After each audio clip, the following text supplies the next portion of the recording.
வணக்கம். தங்கள் பள்ளியில் ஹைடெக் லேபில் இணைய வசதி ஏற்படுத்திய பொழுது நிறுவல் கட்டணம் ஒன் டைம் இன்ஸ்டாலேஷன் சார்ஜ் செலுத்திய விவரத்தை எம்எஸ் வலைத்தளத்தில் பதிவேற்றம் செய்வதற்கான வழிமுறைகளை பார்ப்போம். எங்கள் பள்ளியில் நிறுவல் கட்டணம் எதுவும் நாங்கள் செலுத்தவில்லை. அதனை எவ்வாறு அப்டேட் செய்வதென்று பார்க்கலாம். எம்எஸ்ஸில் லாகின் பண்ணிக்கலாம். ட்ரிபிள் லேயர் ஐக்கானை கிளிக் பண்ணிவிட்டு ஸ்கூல் செலக்ட் பண்ணிக்கோங்க. அதில் இன்ஃப்ராஸ்ட்ரக்சர் கீழே டெக் செலக்ட் பண்ணிக்கலாம். இதில் இன்டர்நெட் கனெக்டிவிட்டி டீட்டெயில்ஸ்ன்னு இருக்கும், அதை செலக்ட் பண்ணிக்கோங்க.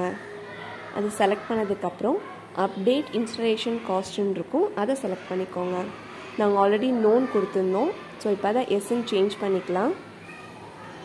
ஒன்ஸ் நீங்கள் எஸ்ன்னு சேஞ்ச் பண்ணதுக்கப்புறம் சம் டீட்டெயில்ஸ் கேட்கும், நம்ம அதை எல்லாமே ஃபில் பண்ணணும். ஸோ அந்த நிறுவல் கட்டணம் செலுத்திய நிறுவனத்தின் பெயர் கேட்குறாங்க. பிஎஸ்என்எல். எங்களுக்கு ப்ராட்பேண்ட் கனெக்ஷன் இங்கே பிஎஸ்என்எல் தான், அதனால் நாங்கள் பிஎஸ்என்எல் செலக்ட் பண்ணிக்கிறோம். பிஎஸ்என்எல் கொடுத்துட்டா கீழே வந்து லேண்ட்லைன் நம்பர் கம்பல்சரி டைப் பண்ணணும்.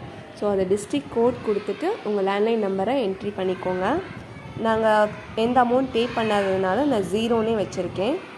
ஸோ அந்த அமௌண்ட் இன்ஸ்டாலேஷன் காஸ்ட் செலுத்திய தேதி கேட்குறாங்க.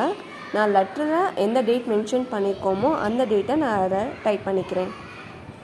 ஸோ இதில் ஹெச்எம் கிட்ட ஒரு லெட்ரு மாதிரி நீங்கள் டைப் பண்ணி நாங்கள் இந்த மாதிரி எந்த கட்டணமும் செலுத்தலை அப்படிங்கிற விவரத்தை டைப் பண்ணி அதை ஃபோட்டோ எடுத்து அப்டேட் பண்ணிக்கோங்க. இப்போ நான் அப்டேட் பண்ணிட்டேன். ஸோ உங்களோட பள்ளியில் நீங்கள் ஆல்ரெடி நீங்கள் அமௌண்ட் பே பண்ணியிருந்தீங்கன்னா அதற்கு உண்டான பில்லை தான் நீங்கள் அப்டேட் பண்ணணும். எங்கள் பள்ளியில் நாங்கள் எந்த விதமான சார்ஜஸும் பே பண்ணாதனால ஒரு லெட்ரு ரெடி பண்ணி ஹெச்எம் அவங்களோட சிக்னேச்சரோடு நான் அதை அப்டேட் பண்ணியிருக்கேன். தேங்க்யூ.